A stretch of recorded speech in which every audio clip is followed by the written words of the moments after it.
বন্ধুরা, আমি আজকে একটা মোচা রেসিপি করছি। এটা হচ্ছে গর্ভ মোচা, বিচা কলার মোচা। এর মধ্যে ছোট ছোট কলা থাকে, সেই কলাটা দিয়ে আজকে আমি নিরামিষ মোচা রান্না করব। মোচাটাকে আমি সিদ্ধ করে নিয়েছিলাম একটু নুন হলুদ দিয়ে। এটাকে চটকে নিয়েছি, মোচাটাকে একটু হালকা হালকা চটকে নিয়েছি।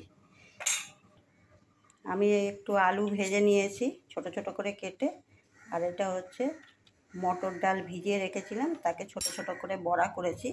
নিরামিষ মোচা তো, তাতে দিব একটু, খেতে খুব টেস্ট লাগে এই বড়াটা দিলে।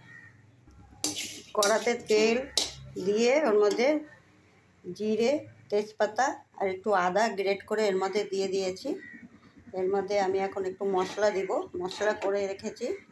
এর মধ্যে একটু কাঁচা লঙ্কা আছে, একটু হলুদ গুঁড়ো আছে, আর 3 চামচ জিরের গুঁড়ো আছে, দিয়ে একসঙ্গে বেটে নিয়েছি।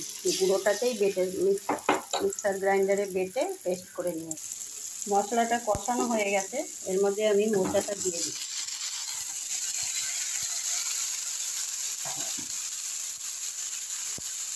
এর মধ্যে আলু আর বড়াটাও দিয়ে দিচ্ছি।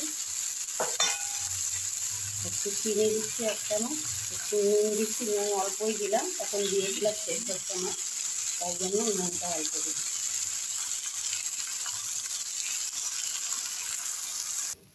দেখুন আমার মোচাটা সব মিশিয়ে কষানো হয়ে গেছে, সব জল টল সব শুকিয়ে গেছে, ভাজা ভাজাও হয়ে গেছে মোচাটা। এর মধ্যে এখন একটু ঘি দিলাম 1 চামচ, আর একটু গরম মশলা দিলাম, দিয়ে এটাকে মিশিয়ে এখন আমি নামিয়ে দেব। দেখুন আমার মোচাটা কেমন হয়েছে। এটা হচ্ছে নিরামিষ মোচা, বড়া দিয়ে করেছি, মটর ডালের বড়া দিয়ে।